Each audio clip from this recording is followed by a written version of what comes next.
I finished a ceremonial stick, a rattle, like 18 snowmen. I've got 10 little clothespin reindeer waiting for their saddles and noses over here. I've painted 3 oval plaques and done like 5 or 6 or 7 ornaments already. And I've made 1 wreath. But then I've started on a tube. This isn't this freaky looking. Look at it. It's a beaver chewed willow, but it's got a beaver jaw on either side. And I want it down like this, and I've got French hanging. I've just started it. But isn't it kind of creepy? It's kind of creepy. I'm going to leave this here so y'all can catch up with me, because today I've got to do tons of stuff and edit some photos from Jonah's photo session that I did with him. While I have good days, I've got to use them, guys, because I know the bad days are coming. But I wanted to show you, let me unplug my glue gun real quick. I wanted to show you a really easy little ornament that even if you're not technically artistic, you could probably still do. I'm going to set this over here because I'm going to finish them later. Ooh. And what I'm going to be using for these is just one of these. And here's a tip: if you're painting one of these, use a clothespin and paint it so you don't get your fingers nasty. My fingers are all cut up. Look at this from where I had to cut that.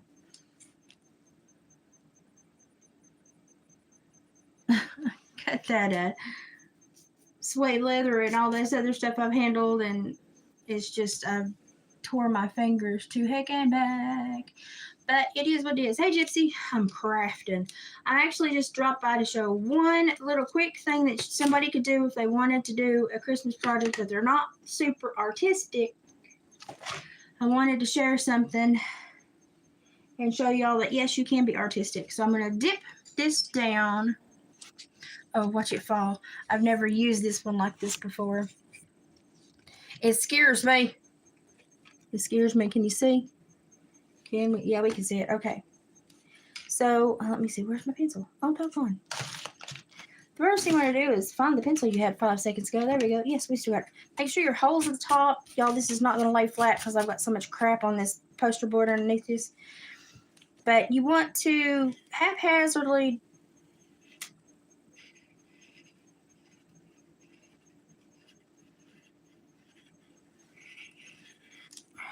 Mary. And then you want to draw an upside down heart and 4 little toes. And you want to do 3 of these.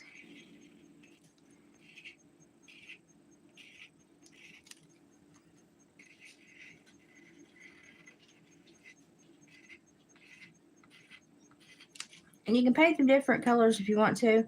But then you want to go big letters. Merry Woofmas. Well, let's see. Let's make that S prettier. See, I mess up. Merry Woofmas. Merry Woofmas. Then you're going to get a fine tip. I've just got a fine tip acrylic marker. I'm going to pump it a couple times. And if you mess up, you can almost make any mistake a happy accident. Look, I just Bob Rossed y'all, and y'all didn't even know it. And I normally come back and go over these with another color, or like shade them with another color. So there's Mary.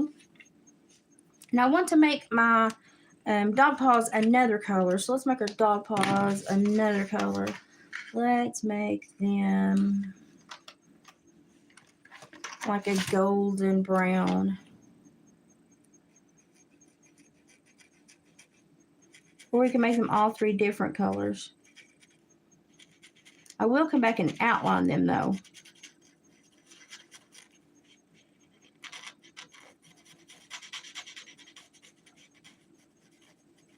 I love these little markers, number one, because they're awesome, but also because they shade really well. Like you can blend with other. Hey, Oscar, do not tear up my sofa. You lay in your pillow and be a good boy. Do you want a spanking?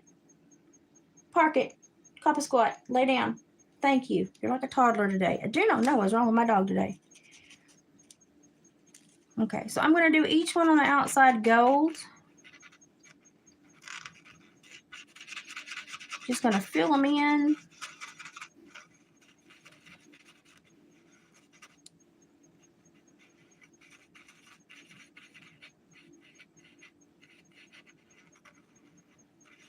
They don't have to be perfect. What dog track have you ever met that's perfect? Have you ever seen a dog track? Are they perfect? No. No, they're not. So there's those two, that color. Let's do... I don't know what color this is going to come out, but we'll do this. Okay, it's going to be like a purpley.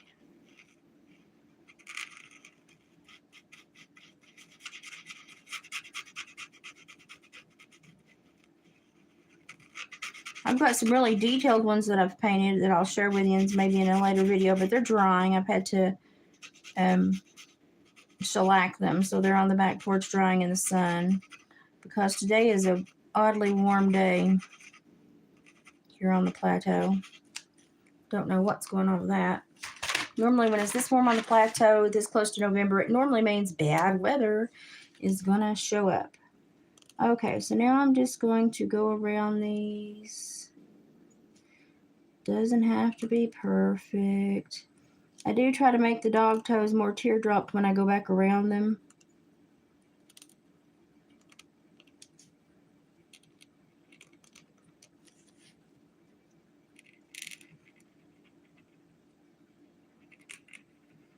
We are just adding dimension.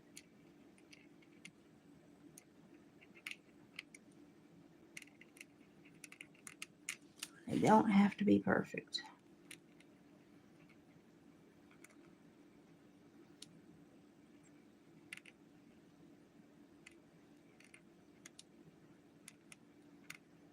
I wish I had a cricket, but I don't.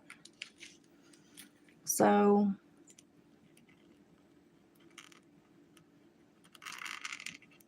I have to do everything by hand. Now I'll probably come back with a wider marker and do this. I have to pump some paint down just a moment.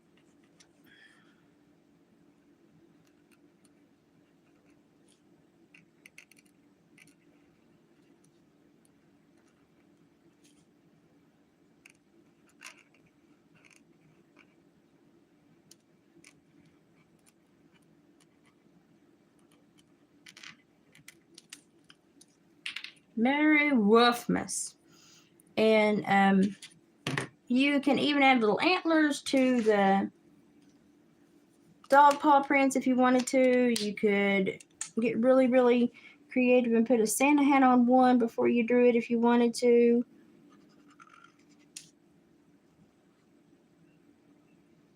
I'm going to thicken some of this up with this thicker marker. Not all of it, just some of it.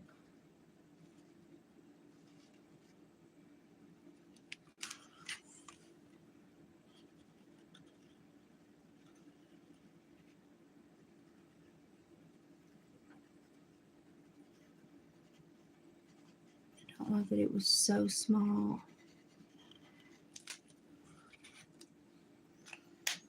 Merry Wolfmas. Now I'm going to go and shellac that too. But that'd be for like just a dog lover that shows up and does something. I've got reindeers made out of these, if anybody's ever made these before. So in the last couple of days, hey Cindy, I've made 2 ceremonial sticks and 3 rattles, a wreath, 3 paintings, about 7 ornaments, 10 reindeer, about 18 snowmen, 4 or 5 garlands. I've lost count of everything I've made. I've lost count of, because they called last night and they asked David, would you like to do both Friday and Saturday instead of just Saturday? No fee if you would like to come back Saturday. Well, of course, if there's no fee, we would like to come back Saturday. But it's just like, okay, we need more stuff. This is the otter tail, and I'm thinking of maybe working that into this somehow. I don't know. I don't know. I really like the way that it kind of looks from the top. And I'll have to, of course, I'd have to glue it with that leather glue. But I don't know what I do right here. And I think what I'm going to have to do right there is like a big stone or something. I'm going to have to do a big stone or, I don't know, a big stone or something to patch that area.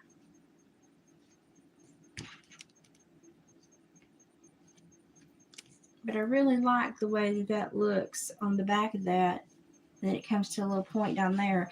And then I could wrap it with like a turquoise or a lighter leather, a lighter brown leather, and do a crisscross wrapping. And I mean, that would be pretty.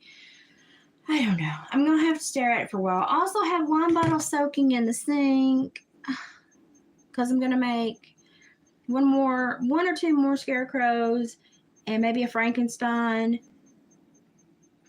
And then the rest are going to be snowmen or something phasing into the next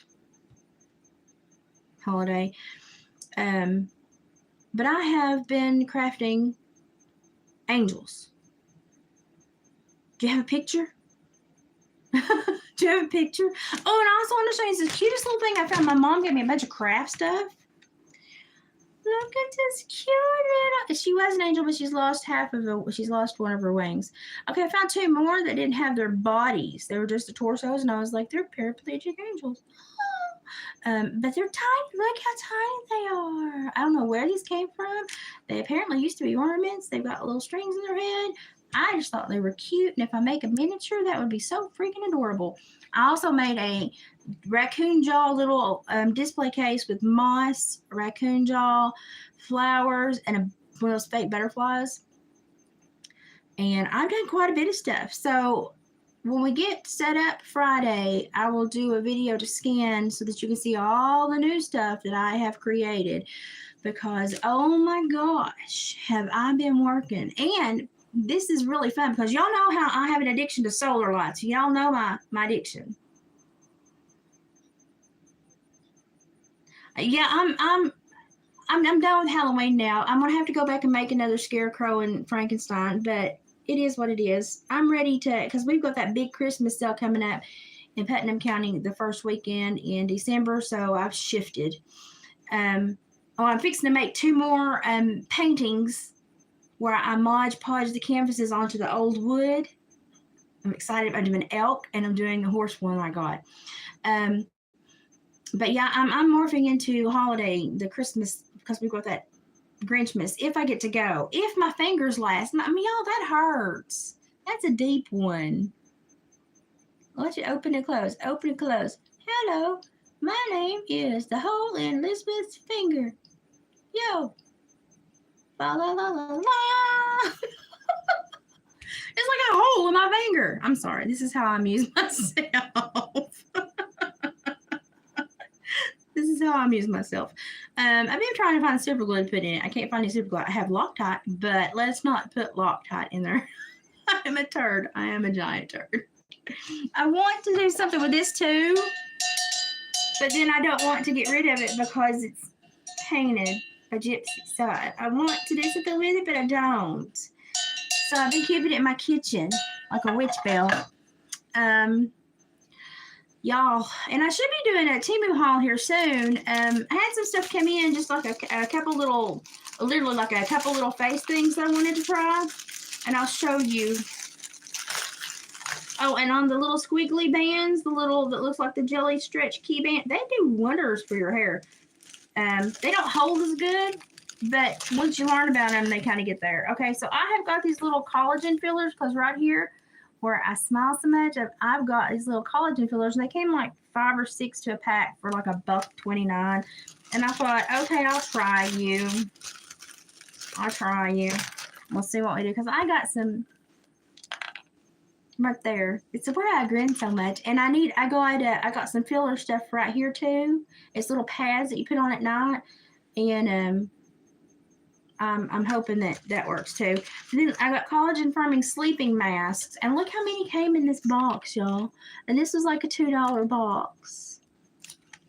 And I'm reading the ingredients. It's really, I mean, it seems like legit crap. So, I mean, I kind of went and looked at some L'Oreal and Revlon and some, like, what is it, retinol stuff, and it was comparative. So I was like, I'll try it. But those came separate. I use these to like finish out an order to like get it to a certain point to where I would get like max points and profit back from it. I have been using my finger thingies too. And I haven't tried them yet, but I'll let you know what they're like when I do try them. The hair mask was really good that I got. It was really, really good. The vitamin C serum and the retinol serum. It's a helicopter. Do you hear the helicopter?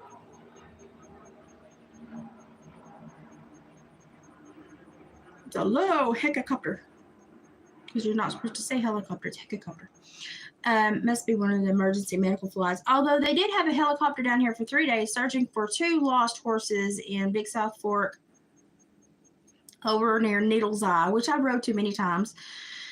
But here's the thing. The 2 horses that got missing come upon a stirring of bees, took missing.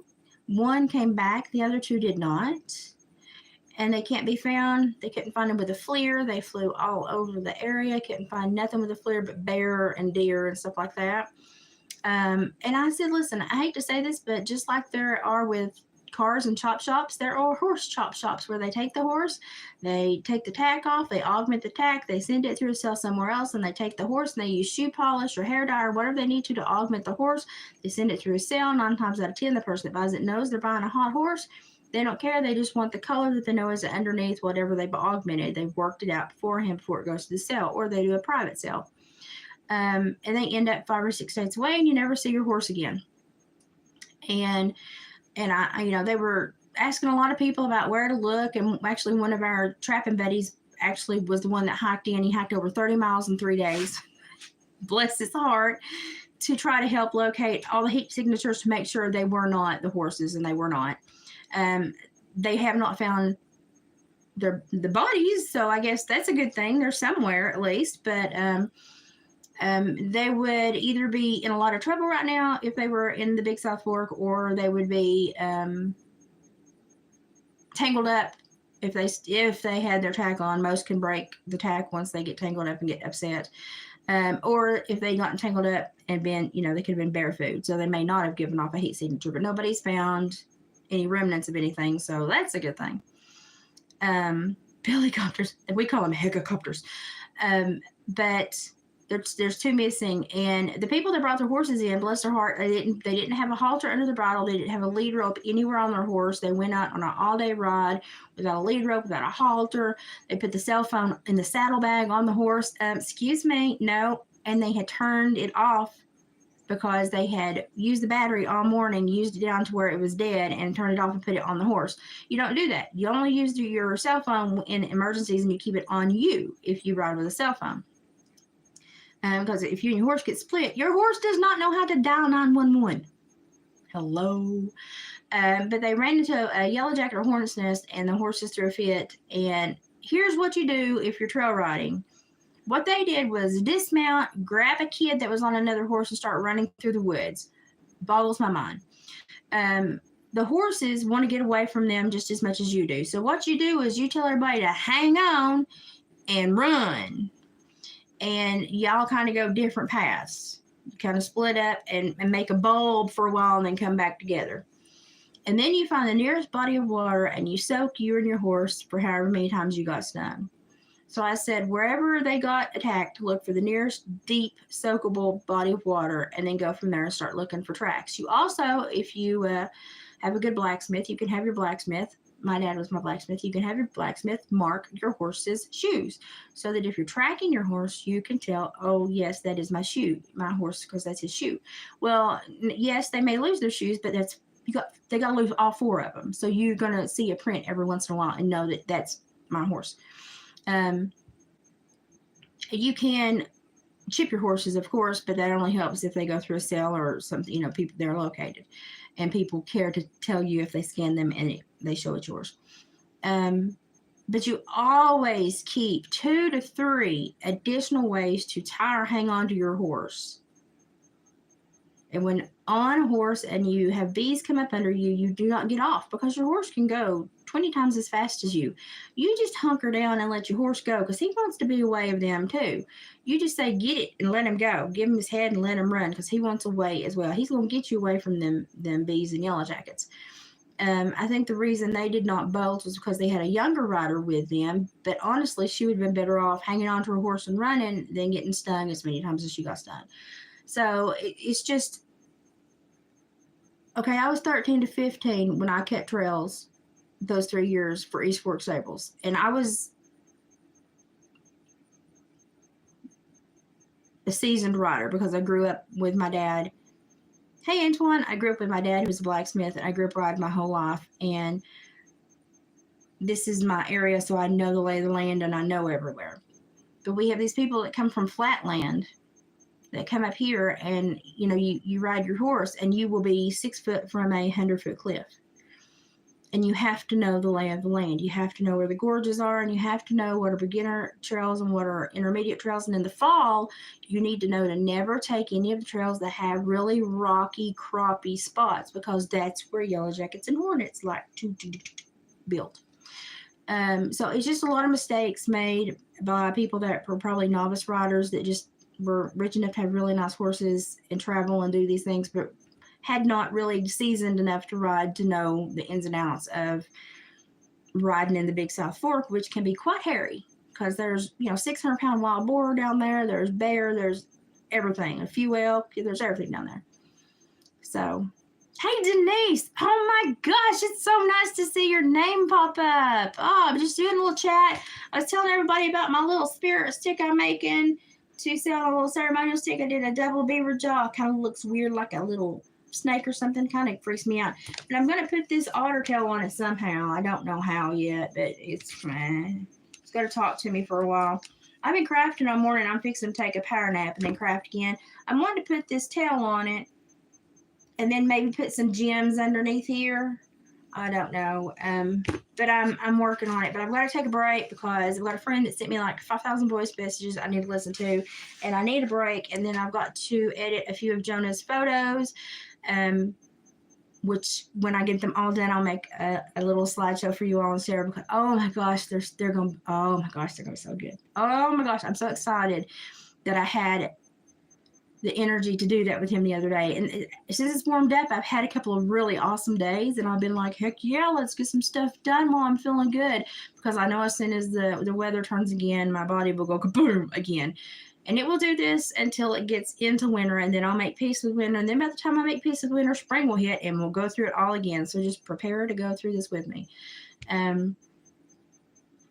But yeah, it's been a wild couple weeks we're down through here, especially with the horses getting lost in Big South Fork and all the, and then people go off and they go off and we're going to go search for the horses. And they don't even take ribbon and mark their trail. So then you get out looking and you don't know what horse track is a horse that's not had a rider on it and is not accounted for because there's no ribbon showing anybody's marked that trail and been down that trail. So you don't know who made that trail. They just made some very stupid mistakes when they went out, and started. And literally, the lady that owned the barn said they went out into the woods and started hauling for their horses. They're gone. They're gone, and they're not going to come to their name. The only way that I ever trained a horse was with a very specific whistle that would carry over wind. Your voice and stuff like that gets distorted, bounces, echoes, and the name, the pattern will get distorted. But normally a whistle will carry pretty far and pretty clear. So when I went out to get my horses, or I needed to call up a horse that had gotten lost, or I would often have to cross the river and find a gravel spot so that the horses could cross the river, because you don't want the horses crossing the river in a sandy spot. It could break their legs. Sand can snap a horse's leg like nothing because they sink into it. So you find a gravel spot and then you look at your horse and you say, come. you train your horse to do this. Come, step up. And I had one that got a little belligerent one day, and he thought he was going to get away from me. So I did I did the whistle. That meant you either come to me or you ain't going to eat. And it was, and if I did that, every one of my horses was whoop. Mama said, come to the barn. We got to go right now. Where's she at? And you train your horse that way. And so it's just a lot of interaction, a lot of work, a lot of years with the animal, a lot of time, a lot of saddle time, a lot of butt time with the animal that makes that bond to where you can do these rides and do them a little bit more safely. When you go buy a $4,000 animal and you've only ridden it 3 times and you take it in Big South Fork, you might as well go on a date with a serial killer and go ahead and take the roofie pill yourself, because that's about as safe as you're going to be. You have to always keep in mind when you're working with cattle, horses, sheep, big sheep like Shropshires are like 300 and 400 pounds. Suffolks are like 300 and 400 pounds. The rams and the big ewes. You have to keep in your mind that these horses may behave and may actually even like you, be bonded with you, but they could do something stupid and kill you in 5 seconds. And so you have to kind of be prepared. And I just don't think these people were prepared. And we had our best tracker in the area do 30 miles on foot in 3 days and checked out all the flare hotspots that this helicopter dude flew over. And here's my thing. I'm sitting here thinking these people whined and wanted the Park Service to look for their horse, wanted everybody to do it but them. Now, if you got a $200,000 rig and a $4,000 to $7,000 horse, it's kind of hard for us little people that live in Podunk to feel sorry for you. And most of us can find our horse anywhere. So it's also, we kind of think you're a novice and you might not ought to went to Big South Fork on this ride with the animal if the animal didn't know you that well. But they got some guy to do for free to fly over and do a FLIR of the area. And all the hot spots were checked out. And they, from what I saw, they look like bear, elk. Of course, if the animals were deceased, they wouldn't give off a heat signature at all. And there was so much sign from everyone that had gone looking that you couldn't track well because nobody had marked their trails to show this was a trail made by someone looking and not a trail made by a rogue animal. So it was just a bad situation that was made worse by people that sadly were inept about how to deal with these things. So it was just a weird scenario all the way around. And I'm sitting here going, man, if my legs worked and I was 20 years younger, I'd been out there looking, finding them things. But, I'm old now and having neuromuscular disorder and my legs are going and I can barely get around most days. So my glory days are way behind me. But,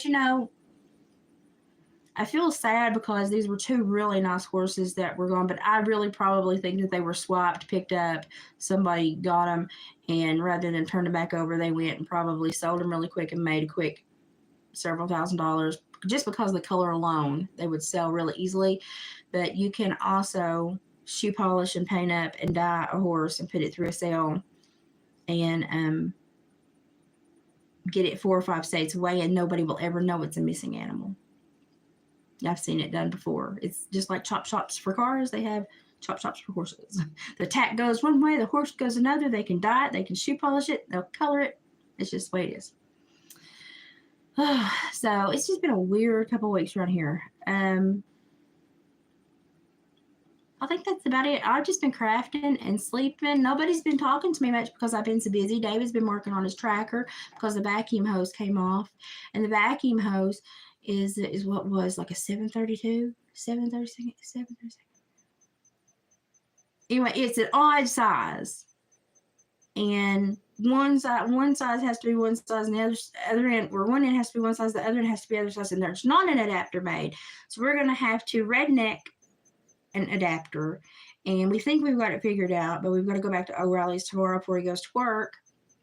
And I have to have the Jeep Wednesday because I have a doctor blood appointment to check up.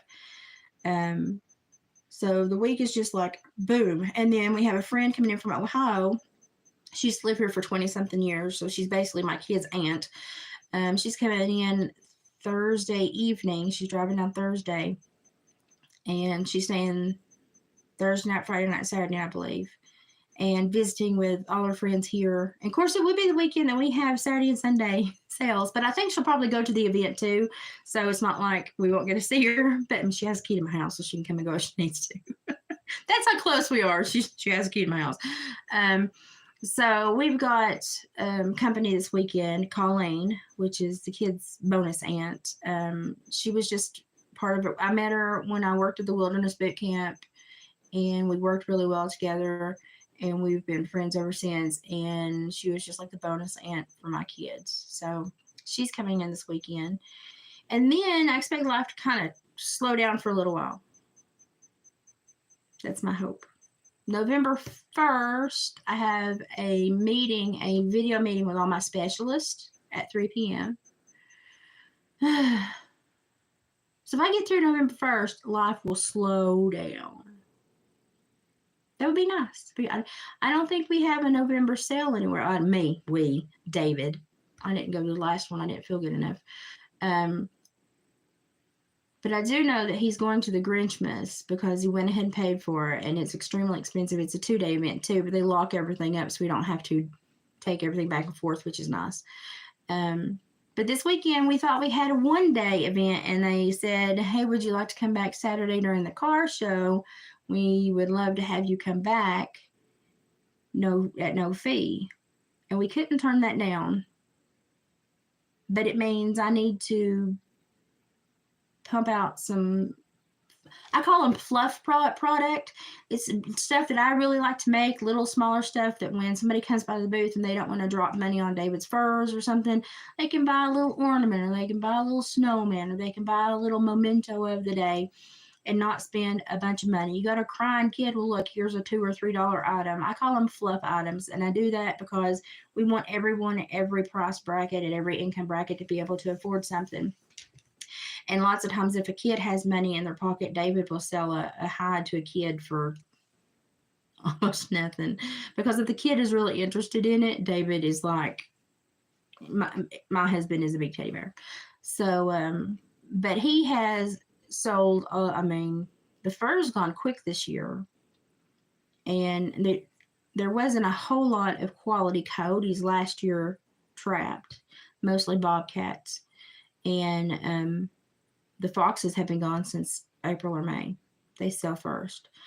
So it now is dependent upon me making more of the fluff items to fill in the gap from where the fur is not. And so sewing hats, I've got a coyote pocketbook I need to sew. I've got a beaver pocketbook I need to finish, and doing these sticks, which people love, and they always say I give such good prices. Yes, I do, because I'm not a snooty-nosed woman that just has to have all your money. I just enjoy making crafts, and if you get something you enjoy and I get a couple bucks to help pay a bill, hey, I'm good. But I made some really cute, and I'm trying to keep it like oriented toward our style stuff. So I made a possum ornament. You know how possums go, ah! You ever heard of possum? Ah! Okay, so I made an ornament. It says Merry Christmas. It's got a possum growl. And the possum has a Santa hat. And then I painted a possum hanging upside down from a tree holding a peppermint, a candy cane. And it's hanging, and next to it is an ornament hanging in the tree. It's like a pine limb tree. It's drying with shellac on it. So when I get it dried, I'll make a video of it. But I have been busting my butt trying to get stuff done. And I like to get really creative, like what I've done with the possum stuff, and get really creative and stuff. But right now I don't have time to get super creative unless it's with my native stuff, because I've just got to get product made. So I'm doing a lot of smaller bulk items, and the big items I'm going to work on are finish this stick, 2 pocketbooks, and I might do one more dream catcher. And I know we've got 3 or 4 vendors that were at the last event with David. Nobody made the money they thought they were going to make because it rained and a lot of people didn't come out, and it was just windy and an ugly day. And so nobody made the money they thought they were going to make that day. And everybody come by and wanted to buy something, a dream catcher or something from David. I think there were three dream catchers that they wanted to buy, but he couldn't take the card where he was at. There was no signal. And so they were like, we didn't make the cash, so we don't have cash. Where are you going to be next? And so I've got to have more of them made by December because I'm afraid they're going to sell this weekend. But they said that they wanted to buy dream catchers in December. So I've got to weave. It's going to hurt when I weave too, y'all. I'm going to have to tape it or something. Well, I wish I could find some super glue. Doesn't help that I've got paint next to it. But I cut myself like 4 or 5 times right there in a row. And I don't know how. I don't know how I did it. I just all of a sudden went, oh, I cut myself. So, but I have been working my butt off, and I'm going to start. Oh, the other thing I'm going to make like maybe half a dozen smudge feather fan bundles with the smudge feathers, the leather wrap, and if my selenite straws come in, well, their sticks actually come in, then I'll be putting those in there. But I do have like a couple of quarts to put in a couple to make, but I really want to not sell them until I have the gems to go with them. But and no, I'm not buying Palo Alto wood or making the smudge stick the bundles. Y'all can order those somewhere else. This is too much for me. Just making the feather wrap, making the fan itself with the crystal, and you can get your Palo Alto wood and your sage somewhere else. But it's been a rough couple weeks, and but I'm out of flare and I'm feeling better. I'm fixing to have to rest for a few minutes, but I'm feeling better, and so I'm using these good days to get crap done. I cleaned up around the pool yesterday. I purged the pool to where we could clean out the sand pump and put it up. I love that thing. That's my new best friend. That's the best thing I ever purchased. I don't know how. I love that thing. And I took all the pool supplies and put them on the back porch where they stay during the winter. And the only thing left there is the shelf and the wicker rocking chair. And David had put the wicker rocking chair somewhere. It's about on its last leg. He may just throw it away. I don't know. But we're going to put a different bench there next year. And at some point in the next couple of weeks, when the bugs go away, I'm going to have to cut down all my sunflower stalks and pitch them over so they can be burnt in the next pile that we burn, and just get a lot of the garden knocked down. Oh, and we've got to dig taters at some point this week. I say we, David. Now, honestly, I think I could bend over and pick up a few. Bend over and put them in my little, I've got 2 garden bushel baskets. But I ain't digging them because I won't walk the next day. I won't be able to move. I'll be swollen like the Pillsbury Doughboy the next day. My RSD would just love that. So David will dig them. I may help pick them up and knock the dirt off of them. You don't wash them. You knock the dirt off of them and you put them in a cool, dry place where they don't have direct sunlight, and you keep them all winter. Very important. So we've got to, this week we've got to also dig our taters. Wow, now that I've made the list, I just don't think we're going to get it done. Okay, which means I need to shut up and try to do a few more things while my body's having a good day. So I'm going to try to do some more crafts, some Mod Podge painting things while I'm having a good day. And when I get some stuff finished, I may do a video and show you, or I may wait till Saturday when David displays it all. I don't know. But Jonah's picture roll will be coming either this evening or tomorrow evening because I'm so excited to share those. It's just I've got to get the time to sit still. That's what I do on my rest breaks. I sit still and I edit photos. So I'm excited to share those with you because I don't get to do photos very often anymore. And so when I get to, I like it.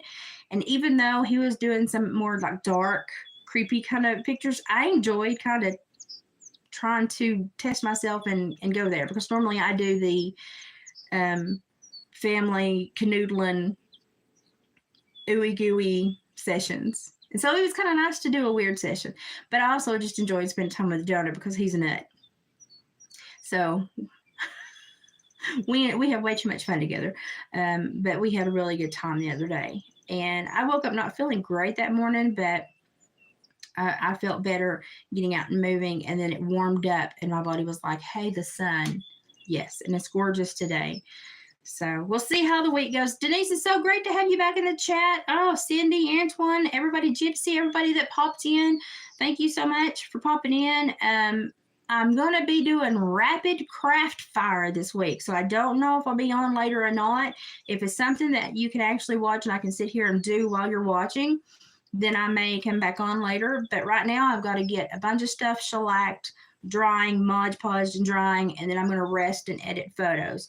So I just wanted to check in and show you my really weird new spirit stick, which is a double beaver jaw willow with fringe, and I've got to bead it and do something else up here. I don't know what else to do up here.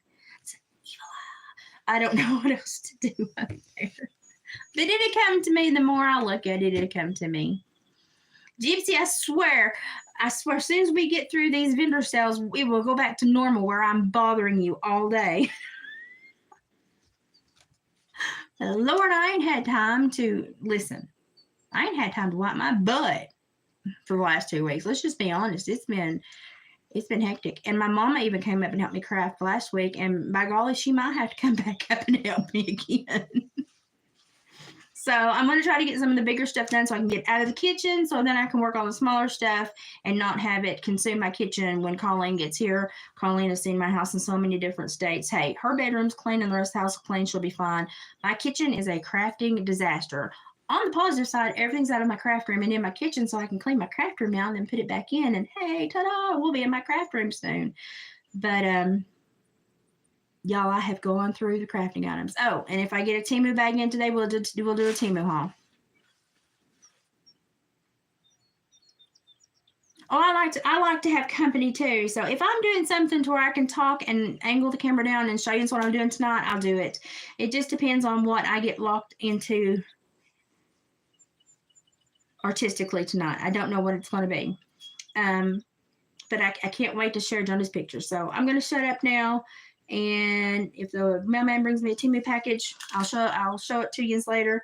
This, again, if you go back and watch the video, is a very, very, very easy Christmas ornament, just on a flat wooden round.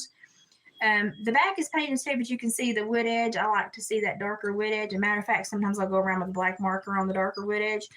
But it just says Merry Woofmas, and it's got 3 dog paw prints. And make sure that you make the dog paw prints kind of look like teardrops, because they can't take their nails back to the nail show. And they have to have 4 toes. Merry Woofmas. Isn't that cute? So there's a cute one. If you have a dog lover in your family, you can make one of these. I've made some very detailed ornaments, though, and I may share those with you later if I get back on. Okay, I'm going to shut up. I'm going to go craft. Hope you're having a great Monday. I'm having way too good of a Monday. Oh, I just jinxed myself. Crap. But I'm going to finish this day out strong. Y'all have a great day. Do something to make you smile. Do something to make somebody else smile. And hopefully I'll see you back later. Thank you so much for spending time with me. Love you all. See you soon. Bye, guys.